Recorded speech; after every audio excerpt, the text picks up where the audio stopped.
todos bem-vindas aqui nessa noite de sexta-feira. Quero agradecer a participação de todo mundo. E o bate-papo de hoje, Mãe Solo e Rede de Apoio, vai falar sobre os avanços e desafios de criar os filhos sozinho. Por isso, eu peço licença para as minhas antepassadas que há séculos encaram o exercício da maternagem de maneira solo. Sejam elas casadas, viúvas, desquitadas, divorciadas, abandonadas nesse ato de criação e de formação de um novo ser humano. O objetivo do encontro de hoje é compartilhar as experiências sobre maternidade solo na contemporaneidade e servir como semente para a criação de uma rede de apoio. Esse encontro era para ter acontecido presencialmente no dia 21 de março, né, que ia ser um sábado de manhã, na Oficina Cultural Oswald de Andrade, um lugar lindo e acolhedor e de resistência artística no bairro do Bom Retiro.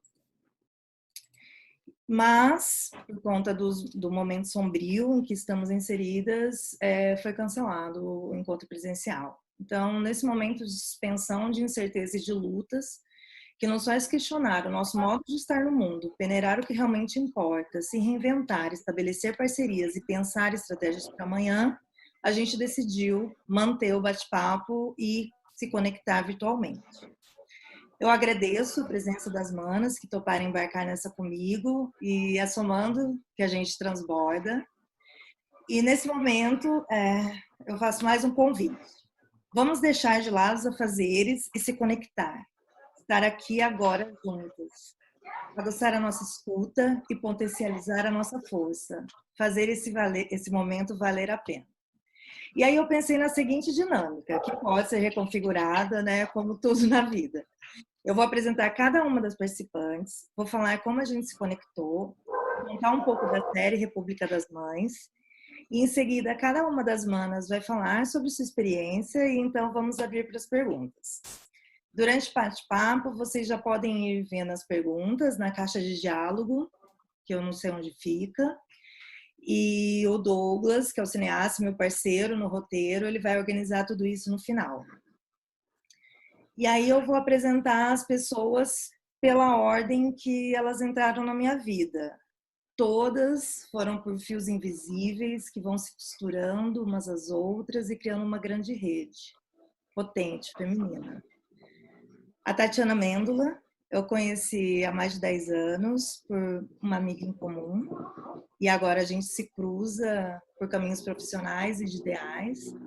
Ela é autora do podcast Como Ensinar Sociologia para Crianças, delicioso e urgente, todo mundo tem que ouvir. Depois foi a vez da Renata Rocha, bem na época que eu estava finalizando o projeto pro edital. A Renata é psicóloga. Não, você não tá vendo aqui? Isso aqui é a sua câmera. Cadê? Quem está aí falando? Oi, Sérgio. O Sérgio está na sala. Se você puder colocar o seu microfone no mudo, por favor. Todo mundo que for entrando, coloca o microfone no mudo, por favor. Então, Oi, eu acho que você pode fazer isso também, tá? Qualquer coisa. Posso fazer aqui? Se alguém... Só se... Tá, vi aqui. Tá, obrigada.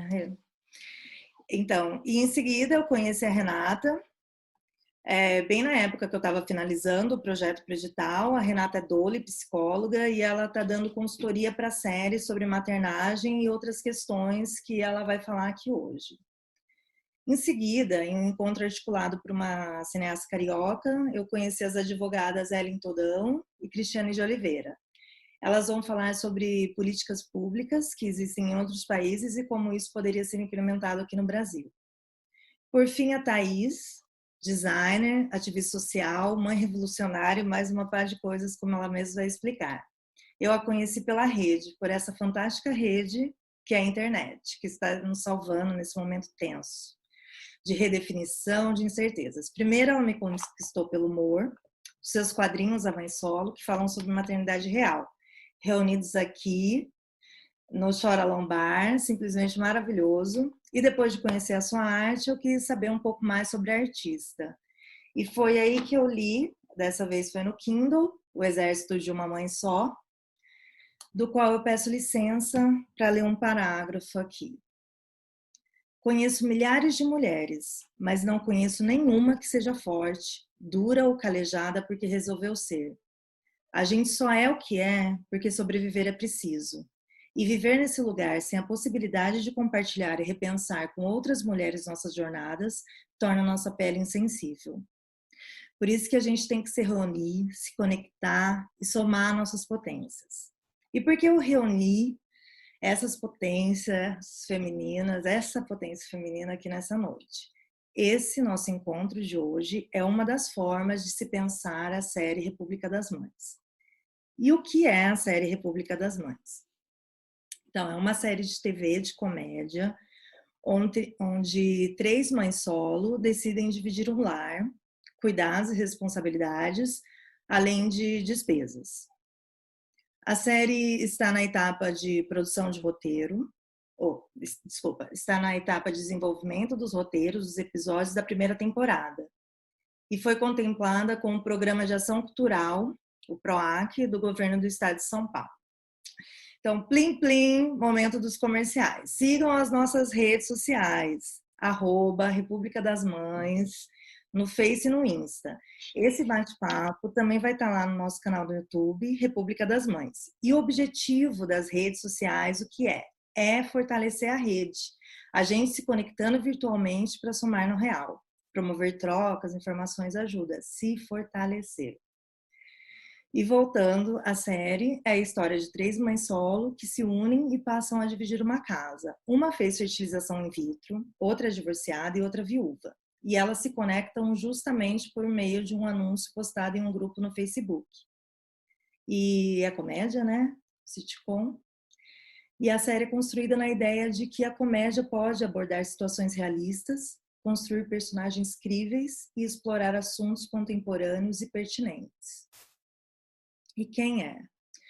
A equipe do projeto é múltipla em todas as suas formas. O projeto não será realizado exclusivamente por mulheres, porque pensamos que a diversidade é a chave para uma sociedade mais justa e equânime. Nossa equipe é multidisciplinar, está espalhada e conectada. Tem gente da capital e do interior. São Paulo, Rio de Janeiro, Jales, Pirapozinho, minha cidade natal.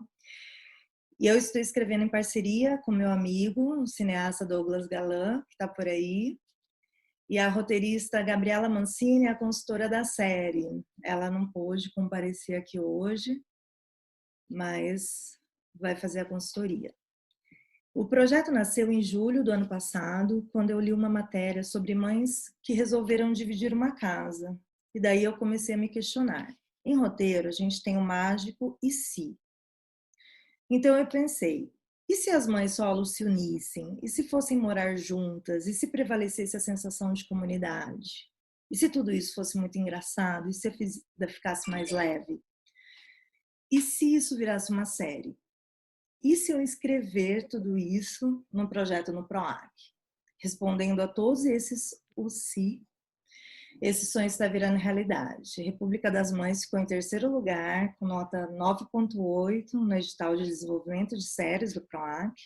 O cronograma para a realização do trabalho é de 10 meses e os roteiros estarão prontos em agosto desse ano. E por que fazer essa série? Porque é urgente. O arranjo monoparental é uma realidade e temos dados. 33% das mulheres que moram em São Paulo, capital, cuidam dos filhos sozinhas, segundo o levantamento da ONG Rede Nossa São Paulo. Em uma década, o número de mães solos aumentou em 1 milhão. São 11 milhões e 600 mil mães solo, dados do IBGE. 5 milhões e 500 mil brasileiros não têm o nome do pai no registro. 48% das mães ficam desempregadas no primeiro ano pós-parto. E mais, nas últimas 4 décadas, o número de famílias chefiadas exclusivamente por mulheres cresceu de forma substancial.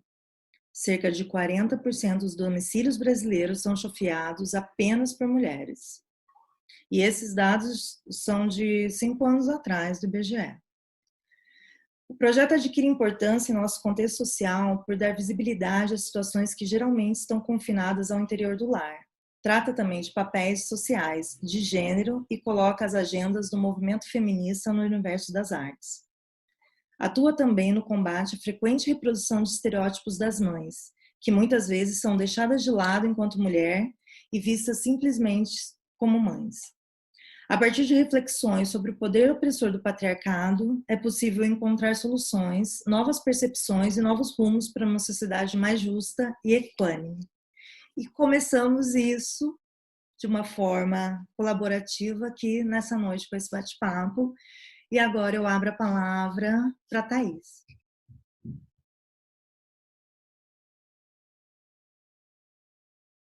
Boa noite. Estou aparecendo aí, eu também vou sofrer da mesma questão que você. Eu vou olhar você e não a mim. Tá me ouvindo bem aí, né? Tá tudo certo. Massa. Então, oi, boa noite. Eu sou a Thaís Leão. Eu sou esse múltiplo, né, esse canivete suíço de ativismos e causa. Sou ativista pela maternidade, ativista pelas mulheres, sou uma mulher que veio da periferia de São Paulo, sou filha de retirantes, de roceiros, né? Sou uma mulher de histórias, muitas e muitas histórias, e de muitos atravessamentos na vida pela maternidade, né? E o mais recente, com meu filho, que tem 5 anos hoje, né, tá para completar 6 anos, e que me trouxe uma nova visão de mundo, né? Ressignificou minha relação com toda a minha história antepassada e a minha história presente e minha história de futuro. Por quê? Né? Fora o bonitinho, né, da coisa de que as dobras e as dobrinhas e as coisinhas fofas e não sei o que, massa, né? Os filhos realmente, crianças, conviver com crianças tem toda a sua carga de coisas incríveis, que são de único mérito das crianças, porque as crianças realmente são incríveis. Mas junto com o meu filho, né, além do meu filho, eu pari todo um caminhão de violências que veio com ele, né? Não veio só o Vicente, veio ele, a placenta e violência. Por quê? Nesse processo de me tornar mãe, eu comecei a entender, eu me tornei mãe, eu me tornei uma mãe que não estava numa relação com o pai do meu filho, então já teoricamente fora do padrão, né, do padrãozinho família nuclear, e entrei para esse universo materno já tendo que me afirmar constantemente, afirmar a minha maternidade pelos próprios méritos dela constantemente, e buscar com todas as minhas forças distanciar a qualidade da convivência com meu filho, a qualidade da nossa experiência de vida de um status civil, né, de uma relação, de uma determinação de relação com o pai dele, que não fosse o de parentar, né, porque também tem essa distância.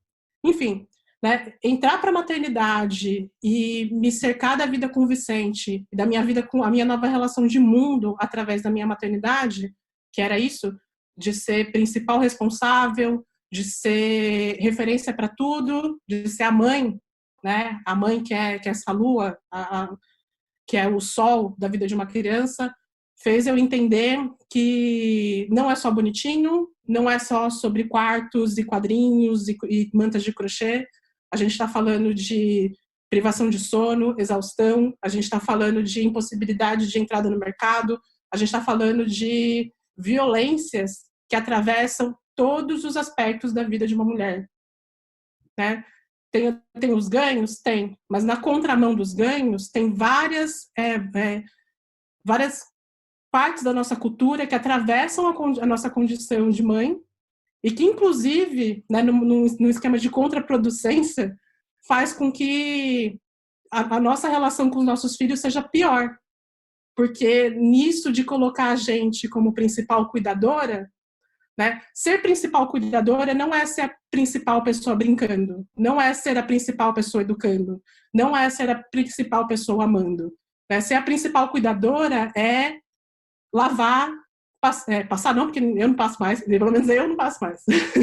Então, é lavar, é cuidar, é comer, é limpar, é cuidar de agenda, é pensar futuro, é esquematizar futuro, né? É um acumulado de funções, né, que a gente traz 20 pessoas para conseguir dar conta de cercar toda uma vida que acontece 24 horas por dia, 7 dias por semana, de maneiras que a gente não compreende, porque a criança vai crescendo, a criança, mesmo quando a criança chega com 18 anos na sua mão, né, na sua vida, ela chega inédita, ela chega de uma maneira que ainda não é apreendida pela gente na sua totalidade. Assim como quando qualquer outra pessoa chega na nossa convivência, né? Então, quando vem a criança, vem essa carga de responsabilidade, vem essa imposição de cultura que diz que tudo sou eu e que tudo sou eu que tenho que fazer. E aí, por conta de todos esses pesos e desse caminhão que eu parei junto com meu filho, eu tive que aprender a hackear como que eu iria conviver com o mundo de maneira a burlar as violências, porque eu não estou na pegada de ficar sendo violentada a minha vida inteira. Então, burlar as violências que eu iria viver, que viveria, e também de uma maneira de hackear o como que a gente vive e o como que a gente pode entregar uma melhor experiência de vida, não só para mim, mas para o meu filho e para as pessoas que estão ao redor de mim e outras mulheres e por aí vai, né? É aí que foi inflamado meu ativismo, porque eu sei que a gente pode inventar inventar, a gente vai, né, pode destruir e reconstruir uma maneira muito mais simpática, muito mais empática, muito mais segura, né, para a gente ser mãe e para a gente ter filhos e viver no mundo e viver melhor. Massa, né? Qual que é o meu hack? Qual que foi o hack para conseguir burlar as violências? Primeiro é o pão com ovo, né? O acúmulo de função, o acúmulo de responsabilidade, o acúmulo de tarefas, que são tarefas, são coisas que a gente executa, é um trabalho dia a dia, o primeiro grande hack para mim foi esse, eu entender que não era eu que tinha que fazer. Né? Que existem várias coisas que a gente pode fazer para uma criança e que geralmente essas coisas, por conta do nosso entendimento social dos papéis de cuidado, são minhas, como mãe, para ser feitas. A primeira coisa que eu tive que entender é que era, não, corta. Né? Não sou só eu, não é uma responsabilidade social só minha limpar a bunda dele. Não é uma responsabilidade social só minha pesquisar como alimentar ele melhor.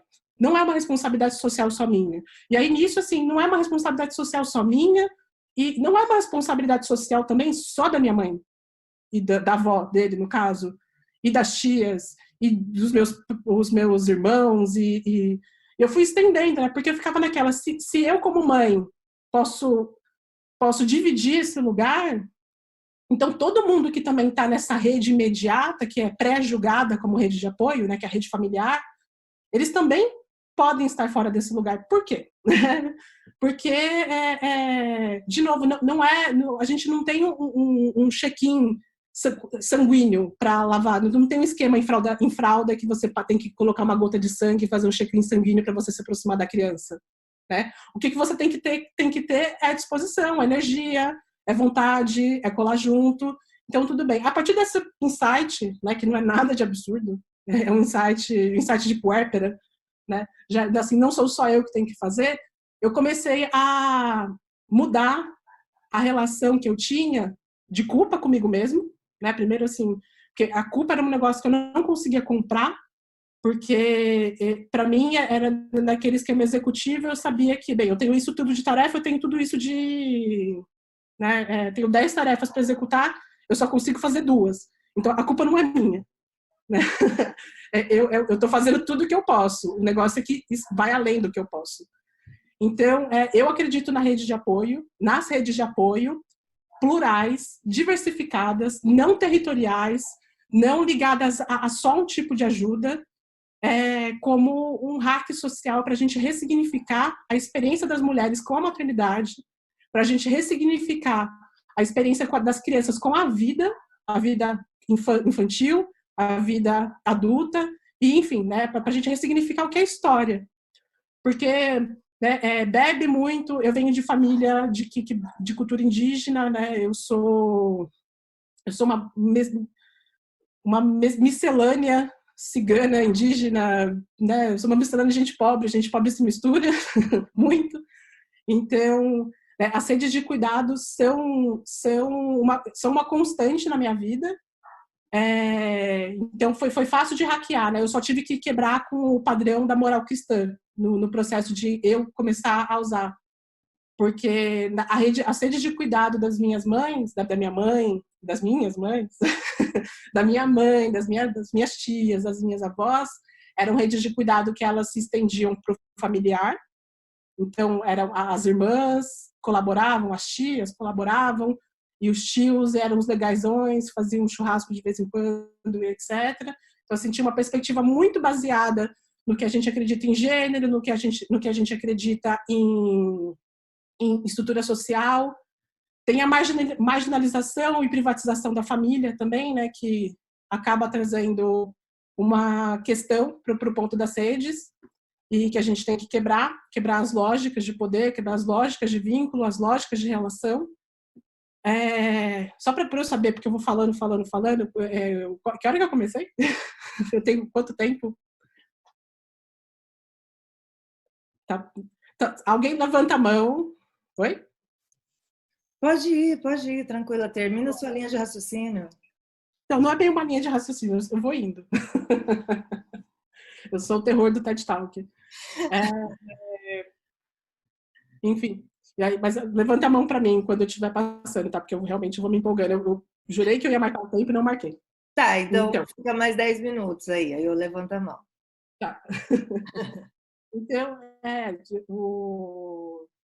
tira o seu áudio, tá ecoando. Por tudo isso, né, as experiências que a gente tem sociais, elas não são um colocado de pronto, não é uma coisa de agora, né? A gente tem uma construção social a respeito do que a gente que vem de longuíssima data, né? A gente não inventou o que é ser família há 2 anos atrás, a gente não inventou o que era ser sociedade há 2 anos atrás. A gente tem uma série de atravessamentos, mesmo nessas compreensões, né, que são atravessamentos que atravessaram a cultura indígena, atravessamentos que atravessaram as diversas culturas que a gente tem, as culturas africanas, as culturas indígenas, as culturas povos tradicionais, quilombolas, enfim, né, todos esses atravessamentos que foram colocados por políticas de poder, enfim, né, todos os eixos que a gente tem de convivência são atravessados por políticas de poder. Por isso que, para falar de rede de apoio, né, rede de apoio não é só um negócio bonitinho que você faz um grupo de WhatsApp com outras 3 mães, né, 3, 4, 5 mães, que vai resolver o seu rolê. Né? Rede de apoio é um negócio muito amplo. A gente tem rede de apoio de primeiríssimo impacto e rede de apoio de longuíssimo, distante impacto, né, de impacto muito distante. Porque a gente tem várias demandas para serem supridas nesse processo de ser rede. Porque ser rede não é só eu ter 15 pessoas que me conhecem, que convivem comigo, que estão presentes na vida do meu filho. Ser rede de apoio é, primeiro, uma predisposição, você se coloca no mundo disposta a estar... Fui interrompida pelo comentário. Então, você se coloca no mundo disposta, né? É uma ética, é um modo ético de se viver. Você se coloca no mundo disposto, sabendo constantemente que a gente está lidando com um mundo que tem crianças, um mundo que tem bebês, um mundo que tem grávidas, um mundo que tem famílias de diversos formatos, e um mundo que tem constantes necessidades. Né? Eu vivo esse mundo. Como ativista da maternidade, eu vivo um mundo que encara as constantes necessidades de ser mãe. Né? E as constantes necessidades de ser criança no mundo que tem que ser lembrado que você existe. Né? Porque as crianças, como não estão na cadeia produtiva, enfim. Né? As potências da rede de apoio, os impactos que uma rede de apoio pode causar, eles são imensos. Tanto na primeira idade, por exemplo. A gente fala de aparecer na casa, marcar horários, aparecer na casa, colaborar com a rotina da criança, perguntar, né, se você quer que eu fique com a criança ou com a casa? Você quer que eu fique que eu leve ele para a rua ou que você vá para a rua? Você quer o que você quer, né? É essa primeira idade, é o primeiro contato onde você se aproxima da mãe, você entende a necessidade dela e você tem que ter uma larga disposição de tempo, energia e de familiaridade, né, de vínculo, para conseguir chegar nesse primeiro lugar. Massa. Essa é uma das redes. Essa é uma.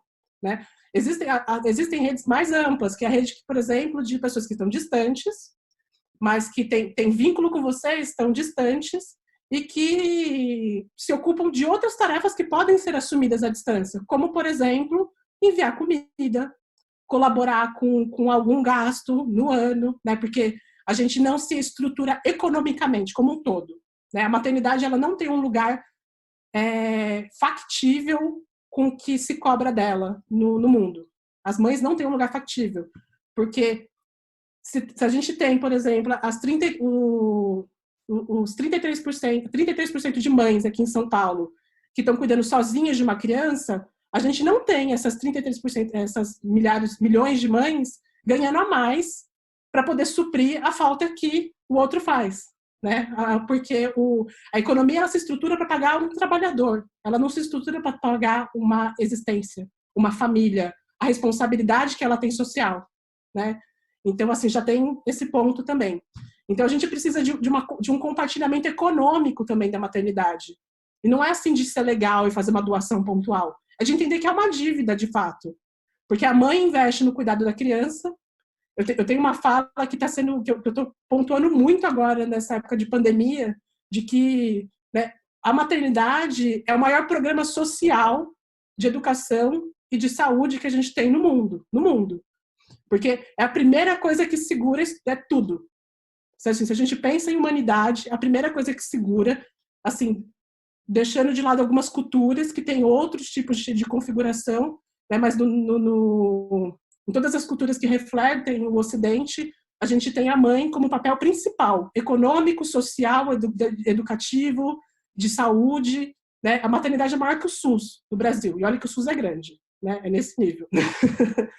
E aí, só que naquela, né? É muito grande, tem uma função social absurda, no sentido humanitário, no sentido de história, no sentido de civilização, mas que não ganha, não tem investimento suficiente para cumprir esse cargo. E assim, não é que eu queira, tudo vai ser resolvido se a gente reinvestir nesse cargo, não.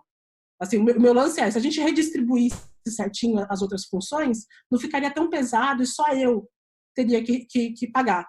Só que enquanto a gente não redistribui funções, a gente precisa de um investimento, né? Então a gente precisa de compartilhar, compartilhar as ações de cuidado, a gente precisa compartilhar as ações de higiene, a gente precisa compartilhar as ações econômicas sobre o bem-estar da criança, né? Não como uma doação, não como um apoio, mas como uma estrutura econômica mesmo. A gente não pode dividir, a rede de apoio da mulher não pode ser só o Estado. Né? Porque hoje a gente tem, no sentido da criança privada, né? A criança é privatizada da família, e a família ela né, às vezes múltipla, às vezes única, às vezes às vezes é um casal, às vezes é poucas, outras vezes são mais do que um casal, e muitas das vezes é só uma mulher. Então, a gente não pode considerar que toda a família é igual, que todo mundo está investindo na mesma coisa e que só o Estado precisa fazer, né? A criança é sempre uma necessidade de um serviço assistencial do Estado, e que é o Estado que é a última rede, né? Vem a mãe, a criança e o Estado para cumprir rede, porque o Estado não entrega para ninguém, né? Quanto mais para as crianças, quanto mais para as mães, porque de novo a mãe, né? A mãe nessa conta não é quase ninguém. A mãe é uma mulher, né? Ela cabe em vários lugares. Às vezes ela é uma mulher quando interessa as políticas públicas para as mulheres, e às vezes ela é a criança, quando ela é uma sombra por trás de uma criança, quando interessa as políticas públicas para a criança. Não existe políticas públicas interessadas em mães, porque o gap o gap não, esse espaço não é um espaço, ele é uma obrigação moral, ele é uma obrigação, ele é como o ar que respira, né? Então assim, é dado, não é um esforço, não é uma história, não é um investimento, é uma coisa dada, porque ser mãe é essa coisa indivisível, né? que a gente não pode ressignificar e não pode fugir de ser. Então, né? É fácil cobrar em cima disso. Acho que eu fico por aqui e a gente vai caminhando, porque eu sei que a gente vai ter uma conversa sobre legalidade, direito, justiça, então, né, também entra, e posso depois voltar para responder qualquer outra questão, né, dos aspectos amplos de papel social, função social, direito social, e, enfim, né, tudo isso. Até fica meio sem voz. Obrigada, Thaís. Tamo junto. E agora eu queria chamar, então, a Ellen e a Cris. Eu não sei como elas vão dividir a fala. Oi, boa noite. Meu nome é Cristiane de Oliveira, sou advogada. Vai começar por mim, tá, Denise? Porque eu vou falar no âmbito nacional e a Ellen vai fazer o comparativo do que já tem lá fora e o que nós poderíamos empregar aqui dentro e que não tem às vezes. Primeiro, eu queria agradecer por estar aqui. Eu tenho uma dificuldade com câmera, com modernidade, então se acontecer algum acidente no caminho, não estranhe. Mas eu queria começar assim. Primeiro que falar depois da Thaís, de tudo isso que ela nos passou, a gente só pode concordar com tudo. Eu sou mãe, tenho um filho de 16 anos, e realmente a maternidade ela não foi fácil, como ainda não está sendo, porque a gente tem várias etapas, né? E aí a gente tem a etapa de quando é bebê e tem todas as dificuldades dessa fase, e aí passa para uma outra que é os primeiros passos, começa a falar e é tudo lindo, mas é cheio de dificuldades. E agora eu estou na fase que ele é adolescente.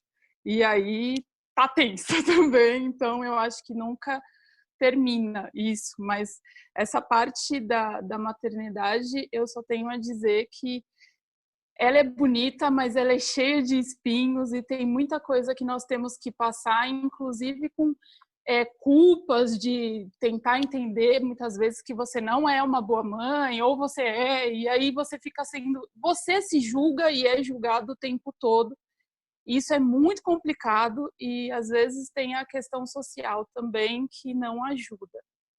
Mas, voltando para a parte jurídica disso tudo, a questão da mãe solo, ela é histórica e ela não é bem vista, não é de hoje e sempre está à mercê de direitos e de políticas públicas que visem essas pessoas que precisam de ajuda.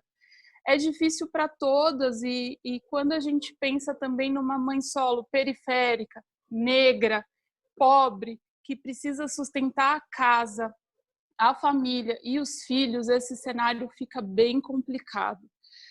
Infelizmente, nós estamos numa situação que há pouco tempo a gente deixou de falar mãe solteira.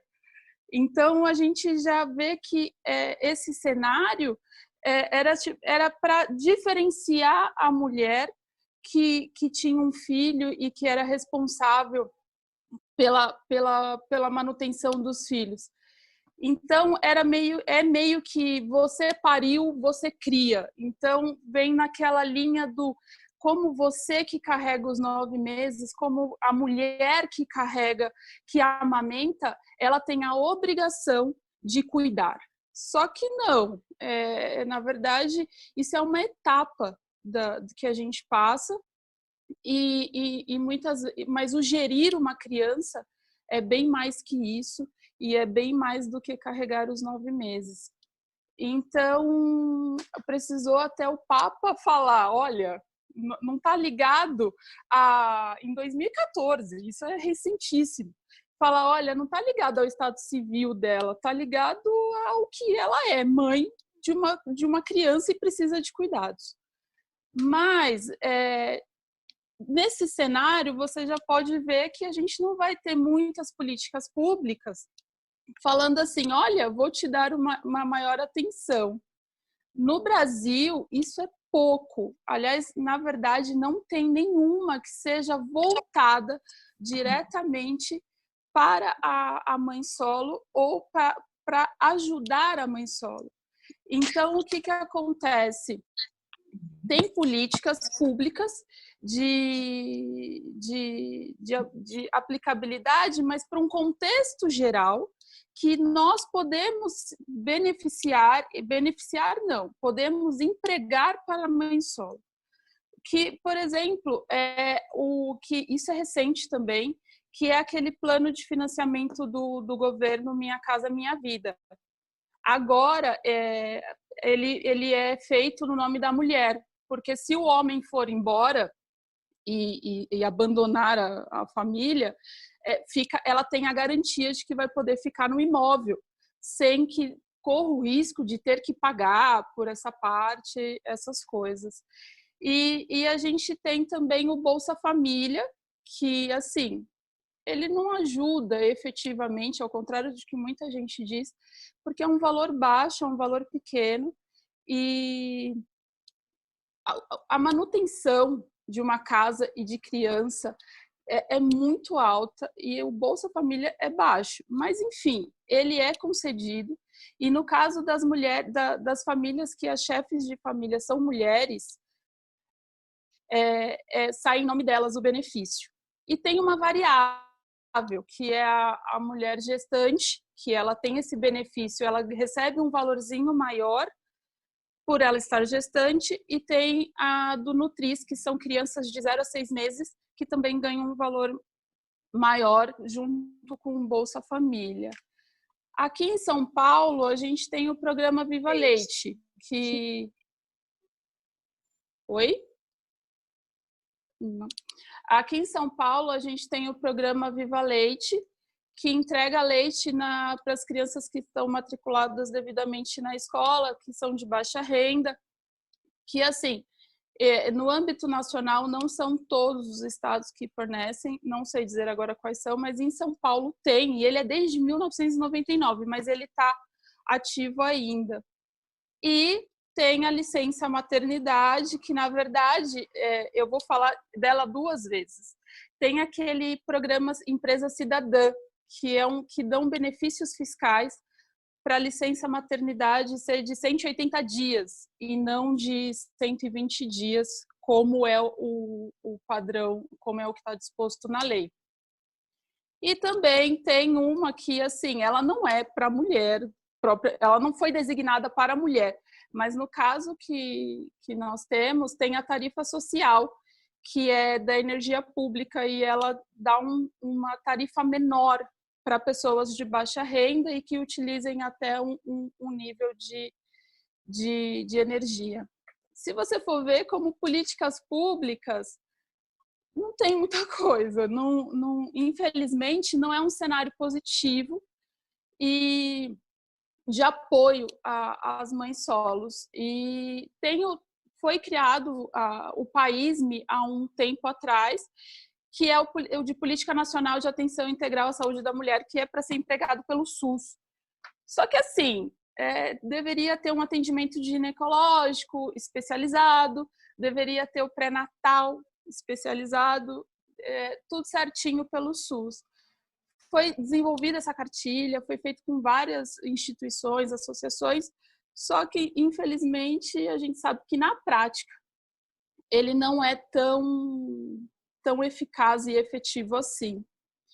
E agora, na parte de legislação, também, assim, não tem uma legislação que proteja essas mulheres, não tem uma legislação específica que ampare e resguarde elas. Mas a gente tem algumas situações que auxiliam, que, por exemplo, o parto humanizado, a lei do parto humanizado. Já vamos começar aí, né? Porque nós sabemos que a violência obstétrica no Brasil, ela é triste e terrível.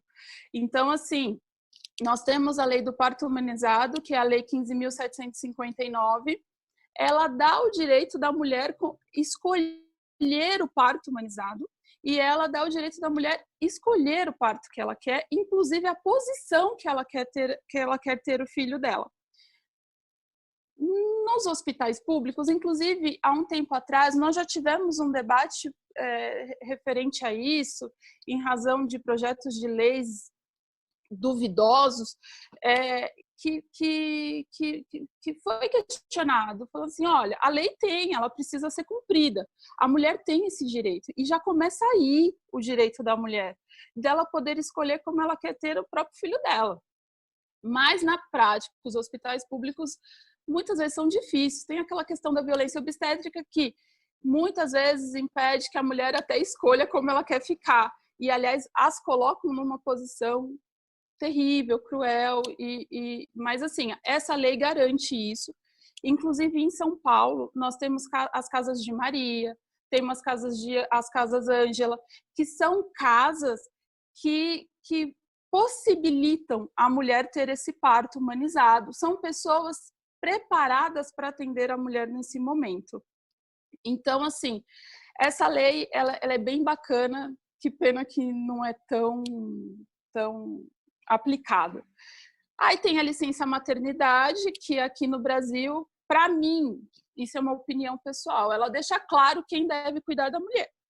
Porque a partir do momento que você dá 120 dias, é o artigo 392 da Constituição, da CLT, da Consolidação das Leis Trabalhistas, tem também esse direito garantido na Constituição. A partir do momento que você dá 120 dias para a mulher e dá 5 para o homem, você já está dizendo quem tem o dever de cuidado, e isso está vindo do próprio Estado. Então, assim, tudo bem, a mulher tem a questão do resguardo, tem tudo, mas eu acho que a partir do momento que você diferencia tão abertamente isso, já demonstra que o pai tem que trabalhar depois de 5 dias, porque, né, agora a mulher não, ela tem que cuidar do filho nos 120 dias, cuidar dela, cuidar do filho, cuidar dessas questões.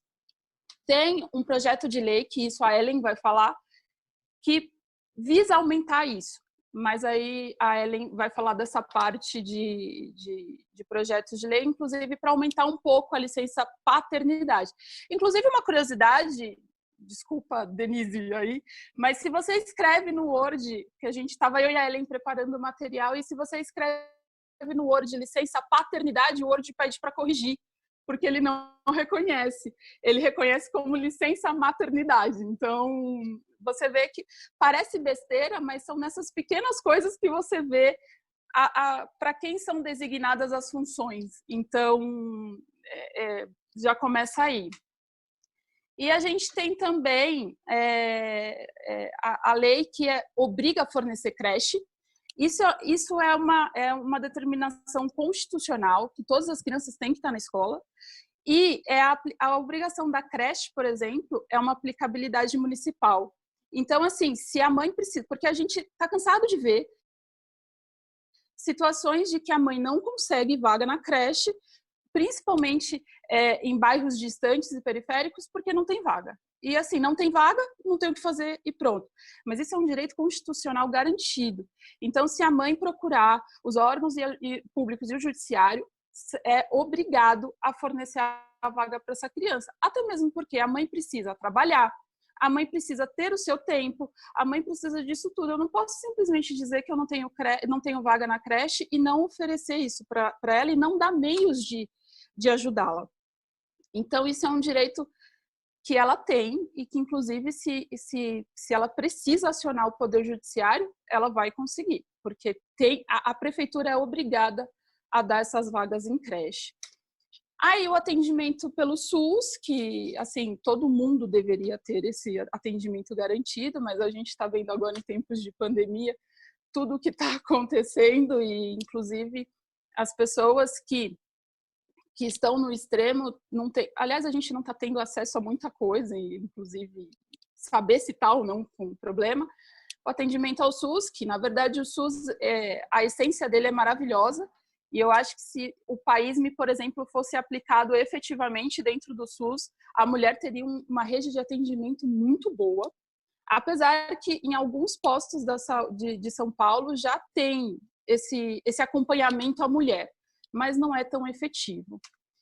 E agora, indo para uma legislação mais específica, que é o Código Civil, antigamente a gente tinha lá o pátrio poder no Código de 1916, que falava que competia o pátrio poder ao pai.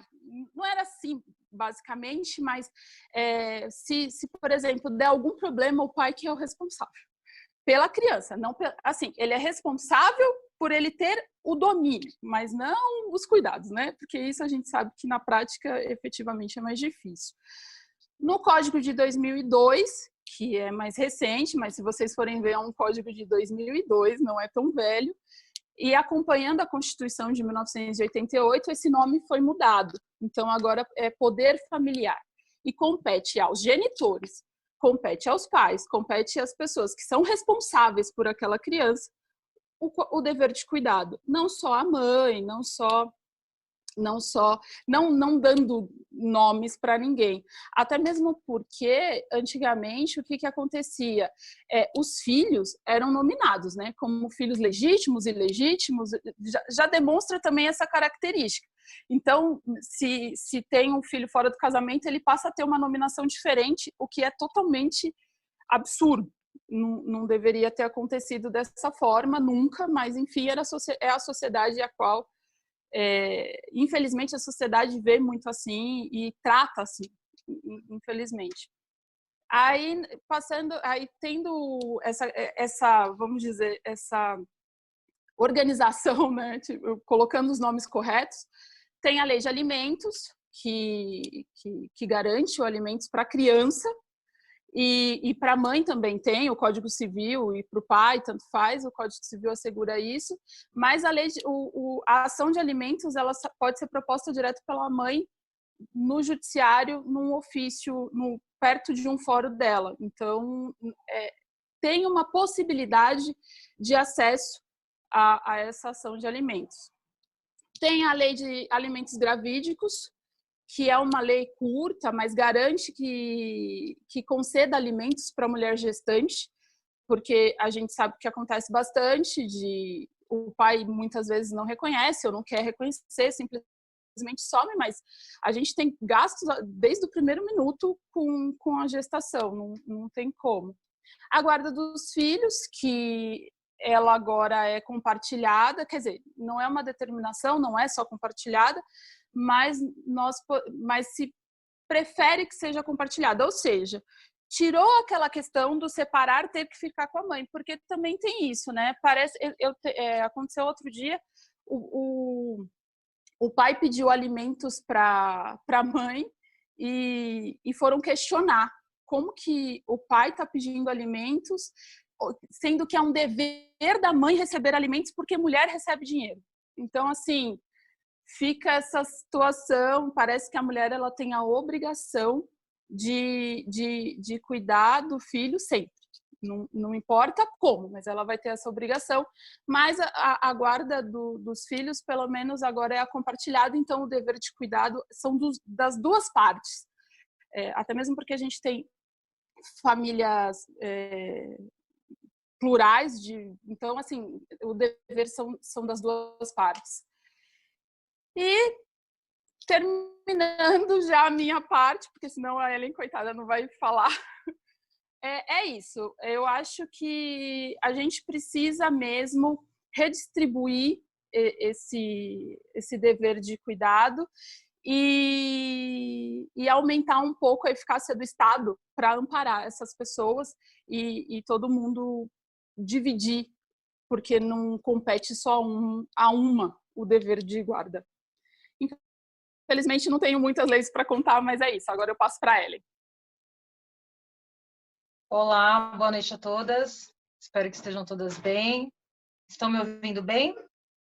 Então, tá bom.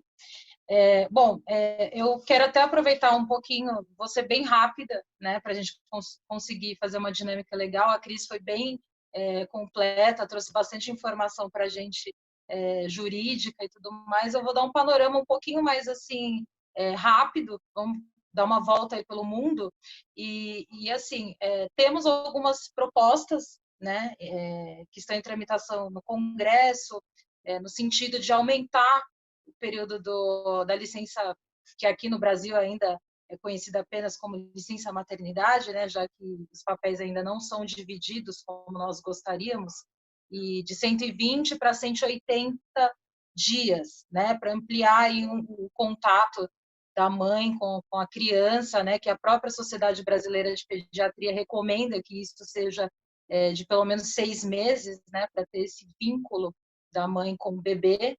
Então, isso são projetos de leis que estão em tramitação, mas por enquanto, né, desde 2018, aí, eles ainda não saíram, não foram aprovados, né? E assim, a gente tem muito ainda que avançar. Infelizmente, em termos de política pública, o Brasil ele é um país extremamente atrasado, né? Até pela perspectiva que a Thaís já comentou, a Cris trouxe também, a gente ainda é uma sociedade extremamente patriarcal, machista, né? Sexista, mas a gente tem alguns exemplos bons pelo mundo, né?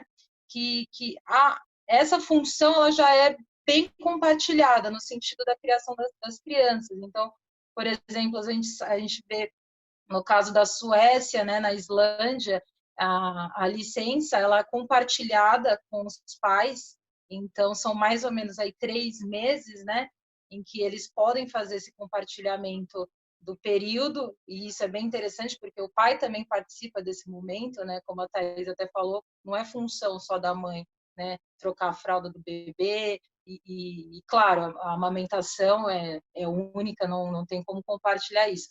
Mas tem também bastante coisa para fazer e o pai precisa sim ajudar nesse sentido. Então, em países europeus já tem essa curiosidade de ser bem compartilhado, né? Na Espanha, a partir do ano que vem também já vai ser adotada a questão de 4 meses, onde o pai também pode compartilhar esse momento juntamente com a mãe e o filho, né? E aqui no país, infelizmente, o que nós temos é somente ainda nesse sentido da licença maternidade, ainda não ampliou essa nomenclatura da licença paternidade também, não tem nada em tramitação. Então, a gente pensa que o interessante é fortalecer, acho que no país a gente precisa fortalecer, por exemplo, a questão da estabilidade do emprego, né? Que por mais que a gente está num cenário de muito desemprego, é importante manter essa mulher que tem um emprego formal com o emprego, né? Então, também tem projetos de lei no sentido de ampliar a estabilidade, né, para que ela não perca seu emprego, como a Denise bem comentou no começo, mais de 47% das mulheres que retornam aos seus empregos, elas perdem, né, elas são demitidas no primeiro ano de retorno. Então, a gente tem que fortalecer essas questões. A rede ela é extremamente importante, né? Ainda não temos também a rede, ela não é institucionalizada através do Estado, né? Não tem também nenhum projeto de lei nesse sentido. Mas eu acredito que esse movimento que a gente está fazendo aqui, essa conversa, esse projeto muito bem colocado, eu acho que não poderia ter vindo no melhor momento, Denise, você está de parabéns pela iniciativa, porque as redes têm que ser assim, tem que ser começar, né, informais mesmo, né? A gente consegue fazer um movimento, e eu vejo isso até com bastante otimismo, no sentido de que as mulheres elas estão vindo para essa consciência, mesmo as que não são mães ainda, que é o meu caso, por exemplo, mas a gente se une, né, nessa discussão. Acho que todo mundo tem que participar, as mães, as que ainda não são mães, é uma rede mesmo, os homens também, é importante essa participação, e se apoiar, porque não tem jeito, né? Nesses tempos agora de desemprego, até uma reportagem que eu vi agora recentemente, é um cenário muito triste, né? A gente sabe que tem mães, as mulheres periféricas, né? Sobretudo também aqui tem o recorte racial, as mães negras, que estão acordando mais tarde com seus filhos para pular uma refeição. Então, a gente lê uma coisa assim é muito triste, sabe? Porque não tem mais dinheiro para comprar o pão, para comprar o leite, então tem que fazer uma refeição, tem que dormir mais cedo, acordar mais tarde. Realmente, nessa parte, o Estado tem que, sim, fazer ações pontuais e auxiliar, né? Tem pessoas que falam, mas o Estado não tem que prover. Tem sim. Para pessoas que precisam, ele tem que prover. Claro que também tem que formar educação, tem que ter creche também, né? Que no estado de São Paulo já tem algum movimento em termos de projetos de lei, já tem um projeto também que está no Congresso, no sentido de que as vagas elas sejam garantidas, sobretudo as mães solo, né? Porque se ela não consegue deixar a criança na creche, ela não vai conseguir ir trabalhar, né? Nem que seja no bico, na informalidade. Então, eu quero encerrar aqui a fala, quero agradecer, né? Se tiver perguntas, podem fazer, que a gente está aqui para contribuir, tá bom? Obrigada, Vini.